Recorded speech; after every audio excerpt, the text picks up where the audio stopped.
ඔයා දන්නේම නැහැ ටිලන් පන්නලා ඈ යකෝල් ලක්ෂානියක්ගේ මගුල් ගෙදර දවසේ රෑ එකෙන් දෙබුතිය ගත්තා.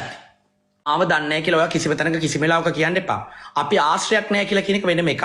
ඔයා කියන්න පුළුවන් මං එයාව දන්නවා. අපේ පවුලේ මේකයි නෑකම මගේ පප්පගේ ලොකු පප්පගේ ලොකු පප්පා බැඳපු එක්කෙනා. ඒ කියන්නේ ලොකු අම්මගේ නංගිගේ පුතා මමට ලැජ්ජයි. මු ඒ ලෙවල් එකත් නැහැ නේ ළමයි.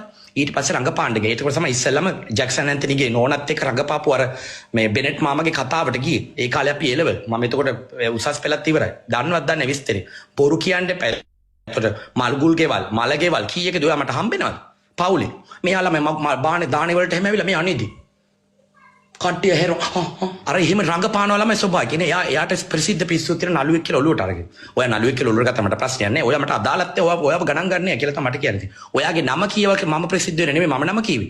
මගේ පවුල ගැන මම කතා කරද්දි මගේ පවුලේ මිනිස්සු දන්න කෙනෙක් ගැන කතා කරද්දි ඔයාගේ නම සහ සුමිත්‍ර රාහුබද්‍ර කියන නම කිව්වා. සුමිත්‍ර රාහුබද්‍ර කියන එක නයි ඒ කියන්නේ ඊළඟට කියන්න. තේරුණාද ඔයාට? ඔයා හරියට ලයිව් එකක් දාලා හරියට කියන්න. රංගපාන්න එපා බොරුවට. බොරු කියන්න එපා මිනිස්සුන්ට. මේ TikTok ටිලන් පාන්නල කෙනෙක් ලක්ෂානියක් කියන මගේ ලොකු අම්මගේ ලොකු දුව. ඒ කියන්නේ කුලිය අපිට ඒකිට තමයි ඊයේ පෙරේද බෑන්නේ පවුලේ වේසියක් කියලා මම බෑනේ ඵල යන්න කියලා. ඒකි කේලම් කියන මට හොඳට වීඩියෝ කෝල් එකෙන් මල්ලි කියලා විස්තරය අහලා පවුලේ උන් එක කියනවා මේ බලන්න දොඩෝර නේද කියලා. ඒක තමයි කියලෙව්වේ. ඒකි ඩ්‍රයිවර් එකක් බුදිනවා කියලා මං කියේ පවුලට මෙහෙන්න පවුල ගිනි ගත්තා. අපේ නංගිගේ මග ලංකාවේ දෙවෙනි පාරට මගුල් ගෙදර ගන්න කියන්නේ. එකම මිනිහා. දෙවෙනි පාර බඳින්න මගුලට තේදි තමයි මම පවුලේ වන්නමක් කිව්වේ. ඒතර අපේ අම්මලා මට බෑන්නා. පවුලේ නෑ වෙනවා මගුල් ගෙදර ඕක නවත්තන්න කියලා. මට වැඩ නැහැ කාගවත් මේ කුල රකින්න බොරු කියන්නේ. මම ඒක වෙලෙ ඒකේ බ්ලොක් කරා. බැරි නම් ඒකේ බ්ලොක් කරලා තියෙන ෆේක් account එක. මම ඒකේ දෙක තුනක් තියෙනවා Facebook එක තාගන්න තේරෙන්නේ. ඒකේ මගුල් ගෙදර දවසෙත් ඕක අය ගෙදර. අපි හැමෝම හම්බෙන අය. මම ලංකාවෙන් ගියා හම්බුනේ. ඒතර වගේ අක්කා කෞශල්‍ය හිල්ලුඩ් එකට ගියේ. මං කොහමද ඒව දන්නේ? අක්කා පැනලා ගිය ජිම් කාර් එකක.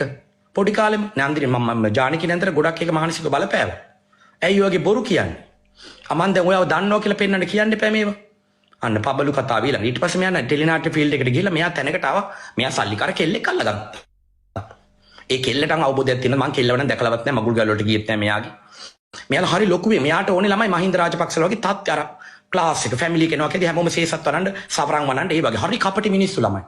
කපටි කියන්නේ හරි තාලෙට කතා කරන්න දන්න මිනිස්සු. අනේ මේ ඔයාට ගියක් කියනවා ඔයාට තිබ්බ මට කෝල් එකක් දාලා කියන්නේ අයියෝ මෙහෙම කියන්නේ ඔය ඒක එතන කියන්නේ මෙයාලා මේ කියන්නේ කුණුහරුප කියනවා මේ අපි අනේ මේ යන්න ඔයාගේ කුණුහරුපේ හරියට මං දිගෑරියොත් මෙතන විජේ කුමාර තුංගත් වලෙන් නැගිටලා ඒ කියලා තමයි මට කියන්න තියෙන්නේ.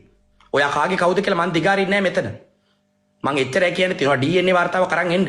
එතකොට ඔයාගේ චරිසාතිය ගන්න පුළුවන්. එච්චරයි මට කට්ටේ හිතා ගන්න මම මොකද කියන්නේ කියලා. ඔයාගේ පැටිකිරේ දන්නවා රංජනි රැන්දා. රංජනි ලොකුවම මොනරාගලට කතා කරලා කියනවා අන්න කියනවා විස්තරේ වගේ. තේරුණාද? රංජනි ලොකුවම දන්නවනේ. මගේ අම්මගේ අක්කා ගුරු උපදේශිකාව. එයා දන්න ඔයාලගේ තාත්තගේ විස්තරේ, ජානකිගේ විස්තරේ, ඔයාගේ විස්තරේ ඔක්කොම. හැබැයි ඔයාගේ නෝනාගේ විස්තරේ නම් අපි දන්නේ නැහැ. දැන් හරිද ඔයාට? දැන් ඔයාගේ විස්තරේ කියලා දුන්නාම ජනකව දැන් මේක දැකපියුන් ඉන්නනේ මෙතන ඉන්න 600ක් බලන්න. මං ගන්න 1800ට මේක ෂෙයා කරපියෝ කියලා. හරිද? නළුවට පවුලේ නළුවා අනේ මේ අට නම් ඔයාගේ ප්‍රසිද්ධ සත්‍යෙන් වැඩකුත් නැහැ. ඔයා මට පොරකුත් නෙමේ. මගේ ගමන මම යන්නේ ස්වභාවික මිනිස්සුත් එක්ක සත්‍යවාදී කතා කරනවා. ඔයා මේ ඉදරට ලයිව් එකක් දාලා ඔයා බොරුට hina වෙන්න තමයි දන්නේ ඩාලි. තේරුණාද? ඔයා නෝනගෙන් ගොඩ ගිය පුතෙක්. තේරුණාද? මෙයාලා එහෙමයි ළම මෙයාලා වතුර බෝතල් රටනවා රටේ නැති ඔක්කොම මන් දන්නේ මොනව කරනවද කියලා. හරියට ලොකු කමින් ඉන්න හදන ධර්මරාජ ගියා. අර නිකන් සයිලෙන් කැන්ඩි සයිලේ ගහලා තින අය. එයා මගේ ලොකු අම්මගේ කියන්නේ ලොකු පප්පගේ මල්ලිගේ පුතා. එතකොට ඔයා මාව දන්නේ නැද්ද? ලොකු ඔයාගේ අපේ ලොකු පප්පනේ ඔයාගේ තාත්තව හදාගත්තේ පොඩි කාලේ ඉඳන්. සුයි පොල්ලක් දීලා මිනෝංගල ටවුන් එක පුරා ගිහලා වැඩ කරලා කණ්ඩ බොණ්ඩ දීලා ඔක්කොම කළා හැදුවේ. ඊට පස්සේ විජේ කුමාර තුංග ගහරගුවා ටෙලිනාට්‍ය ඔයාගේ තාත්තා පත්මසිරි කොඩිකාර ඔයාගේ තාත්තා ෆීල්ඩ් එකට ගිහින්. ඉතින් ඕක ඔයාට බඩ වෙන්න දෙයක්ද ලයිව් එකක් දාලා මාව දන්නේ නැහැ කියන්නේ. හරි වැඩේ හේ ගහිනාවේදී මට තව ලූස්ලිස වීඩියෝ එකේ ඉවරම බැලුවේ නැහැ. බොරු කියන්න එපා කරුණාකර විශ්ව කොඩිකාරට මං කියන්නේ කටුකස්තට. ඔයා ගෙදරත් කටුකස්තට. මම මොකටද බොරු කියන්නේ? මම මොනවා කියන්නද දැන් ඔයාවකට ඔයා කවුද? ඔයා IT එක රඟපෑවගෙන මම සෝෂල් මීඩියා ප්ලැට්ෆෝම් වල ඉන්න කෙනෙක්.